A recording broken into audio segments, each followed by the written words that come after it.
Welcome to In the Hot Seat with the Tenney Group. I'm Spencer Tenney. It's good to be with you. My next guest says today is the day to start doing the thing that you've always been thinking about, not some arbitrary date down the road. With me, I've got Bob Kellner, former owner and client of American PetroLog. Bob, welcome to the Hot Seat. Thank you very much. Well, I'm so excited to unpack what we're going to talk about, kind of a special edition of where are they now, post-transaction, what's the next adventure. And I'm so excited for our network to kind of get a lens and some insight into what you're working on in terms of new projects, new passions, and everything else. So with that, for context, can you just give us this, an overview of, what you were doing, the last, let's call it, 10 plus years in transportation? Well, after my retirement from CSX Railroad, I had the opportunity to work with one startup in Jacksonville, Florida, and I caught the entrepreneurial fever.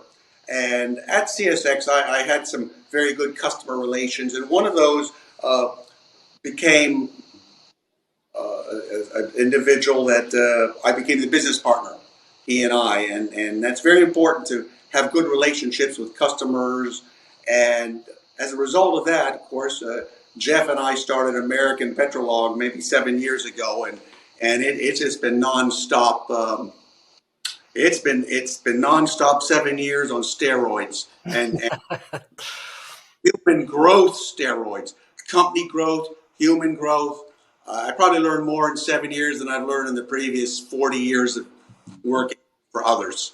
And no one can take that away from me. It just was a wonderful experience, but I'm not stopping now that I'm no longer with the company, and some things that I've wanted to do for a long time. And it's all been in preparation for what I'm doing now.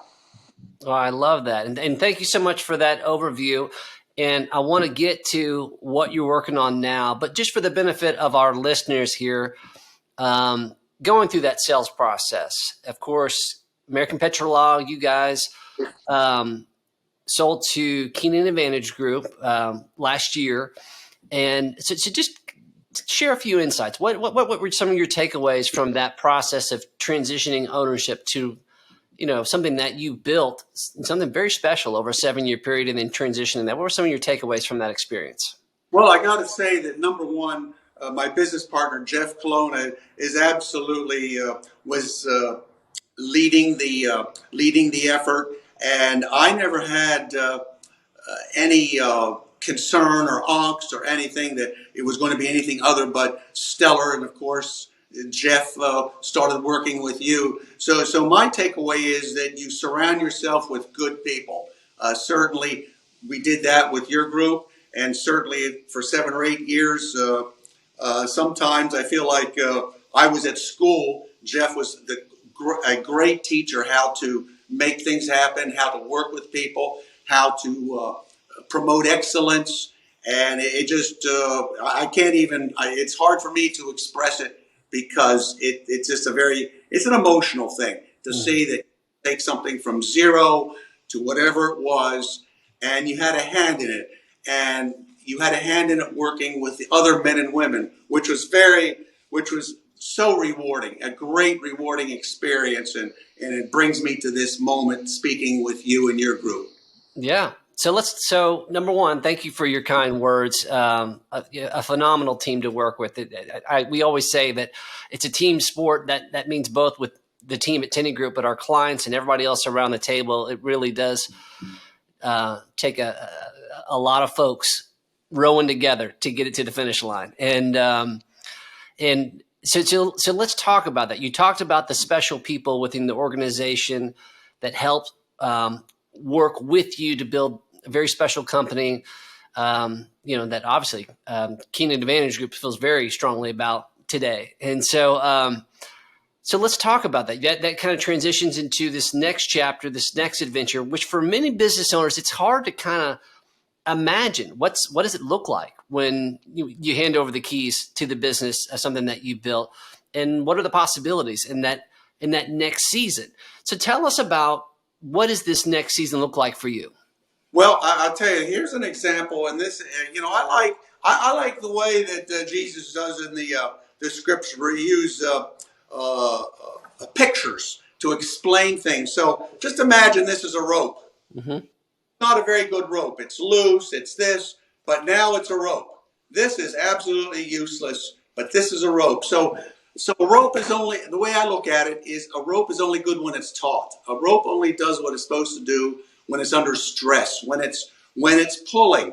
Other than that, it's just useless. Hmm. So I always wanted to take my interest in health issues, and particularly at American PetroLog.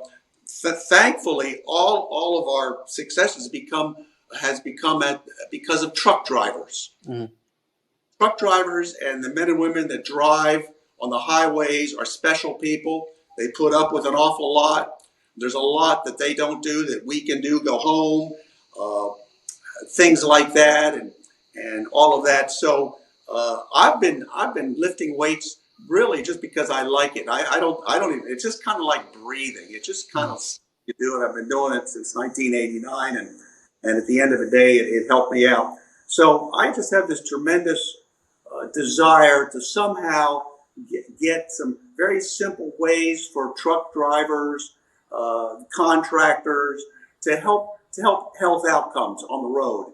And so that's where I am right now, and I'm working to get a business up and running called Sisu Strength Club. Sisu is a Finnish word that means tenacity. And tenacity is a word that describes truck drivers. I mean, they are tenacious, putting up with things that, on the highways, and sitting in a dock for 8 hours. And so I feel very strongly about that.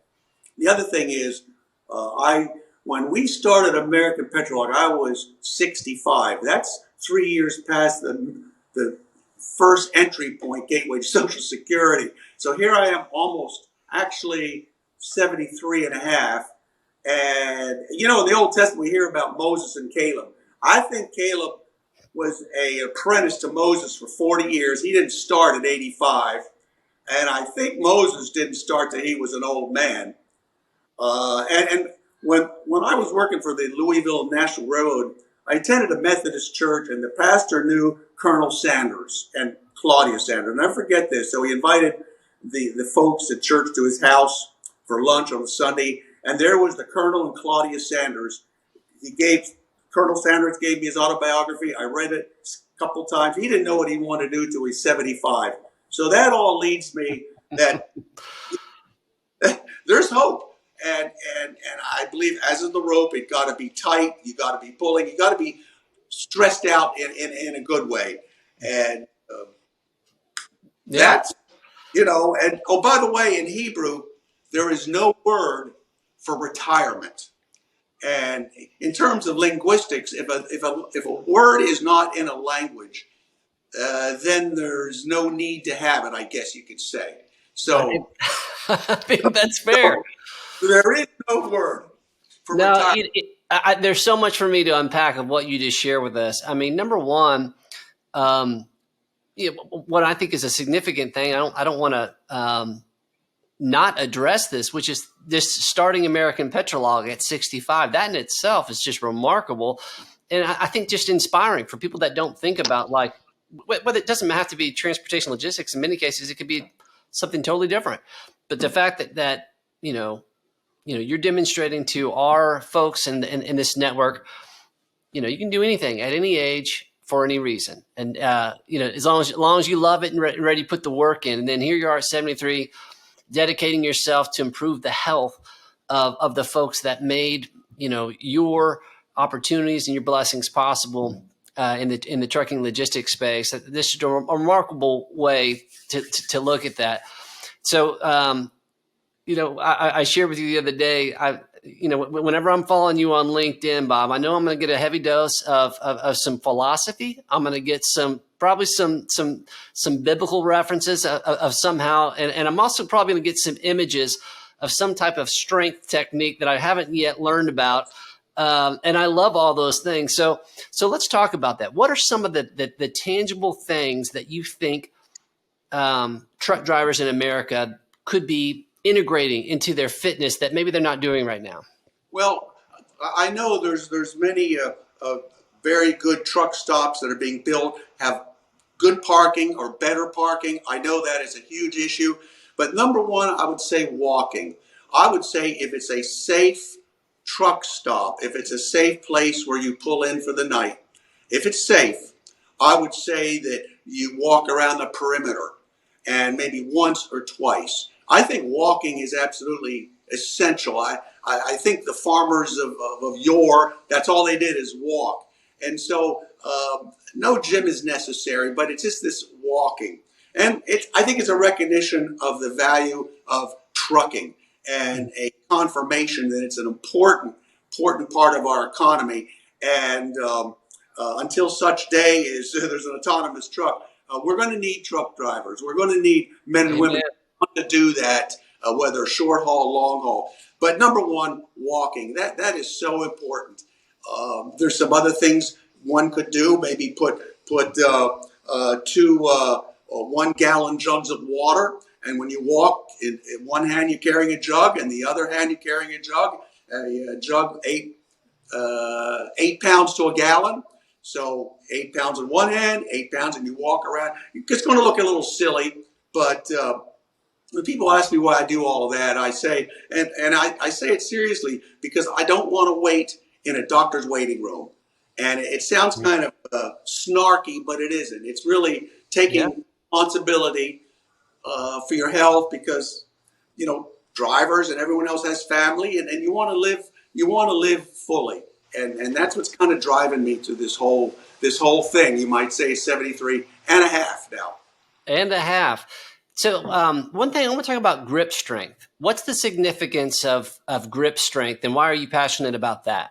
I am very passionate about grip strength and ankle stability because as we age, the first two things that go out. Without ankle stability, we become very feeble. Grip strength is some sort of marker for heart health. I'm not a doctor. The Mayo is right down the block here in Jacksonville. But I think universally people say that grip strength and ankle strength is necessary for a good quality of life. And that's why I'm harping on carrying 2 jugs of water and just building up your grip strength. I'm not talking about something Arnold Schwarzenegger would do. Right. We're talking about bodybuilding. We're talking about just the little things that can help us. And if there's a dream that you want to pursue, start a food truck, start a logistics company, whatever, you got to be able to walk and hold things. And I just think that this is very important. And maybe I'm too passionate, but I am.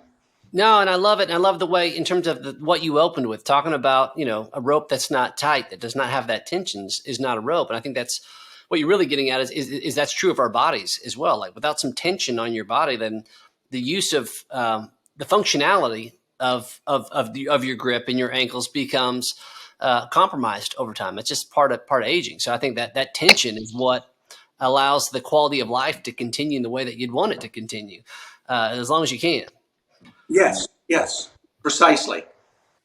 Well, let's talk about the source of this all. Where does the passion come from, and this grittiness? I mean, anybody that's watching this is like this. There's certainly something about your personality, the way that you think about doing hard things. That's not for everybody. Where does that come from, Bob?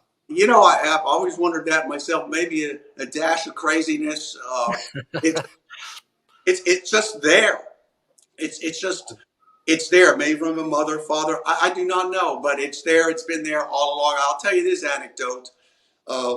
At one point, when I was with CSX for almost 29 years, some interrupted service. I was also a brakeman on the L&N Railroad, so I was climbing boxcars. Back to the grip. You got to have grip and ankle stability being a brakeman, and that's always with me. But I was selling for CMX, which is Chessie Motor Express. That's a long story how that morphed into CSX Intermodal. But the point of it was that I had a customer of mine, and they kind of made fun of me because I said to him, "Hey, Bob," I was up in North Jersey. He said, he wanted to go out to a bar or something. He said, "You know what? I want to go and work out tonight. I said, I'll come with you. And so that was on my expense, paying for his guest fee at this gym. And that was an anecdote that people love to repeat over and over again. Bob loved it. I loved it. It's a type of business expense, but it was legitimate, and he was a good customer. But that's I've always had that drive, and working with Jeff Colonna, a stellar human being. His drive, just to see his drive, inspired me. And then the other men and women that I worked with, the entrepreneurial and the drive, just absolutely, it gives me goosebumps as I speak about it. As a matter of fact. Well, I love it, and obviously, big fan of Jeff as well. So obviously, we talk about with our clients, like it or not, we're kind of bound together forever at this point, and so we love it. We love to help you in this new chapter of life. So how can anyone on this network learn more about what you're doing? How can we assist in your success in this new chapter that you're working on? Well, I would like to just have opportunities to get in front of safety departments, and making money is the farthest thing from my mind. I want to help drivers, and I want to work trying to get some sort of programs in place, which to me is very simple. Walking around the perimeter of a well-lit, safe night parking, and I would just like to be in front of various trucking, the safety department and the HR, just to encourage that there's folks out there that care about the health of the drivers, the long-term health, and just not as a dollar and cent thing, but just as a person-to-person thing. And that's what's driving me. That's what's waking me up in the morning right now, getting Sisu Strength Club up and running. Sisu Strength Club. Not going to forget that, sir. So I got one last question for you, Bob, a little bit of a wild card. So I mentioned philosophy. So if you had to choose one philosopher, any era, that has had, well, let me just put it this way. For your next LinkedIn post this next week, you're going to throw some philosophy at our network. Who are you going to go to? You know what? I think the most rabid atheist, agnostic, I think having a lunch opportunity with Jesus Christ for 1 hour at Ruth Chris. I'm serious.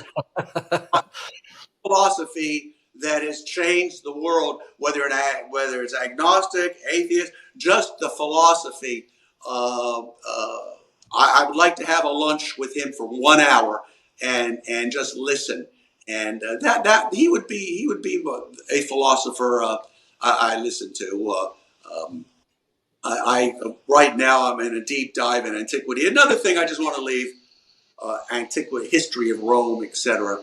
I think it's very important for men and women that in the management roles. I think it's very important that we read fiction, because today, yesterday, tomorrow, every headline, every news item is terrible, to put it bluntly, and terrible, and it creates anxieties. But I think reading fiction is very important, but not nonfiction. Fiction.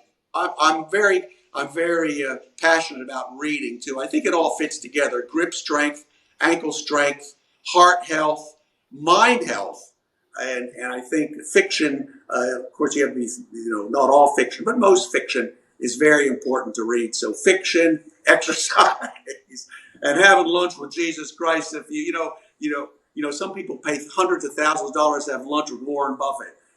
He's wonderful, but I think I prefer my choice. Well, that's quite a health prescription that you have prescribed for our audience, sir. And I just appreciate you so much, Bob, just for sharing that, and support you 1,000% in this new venture of blessing the folks that blessed your business. That's going to do it for us in the hot seat, sir. We'll see you next time.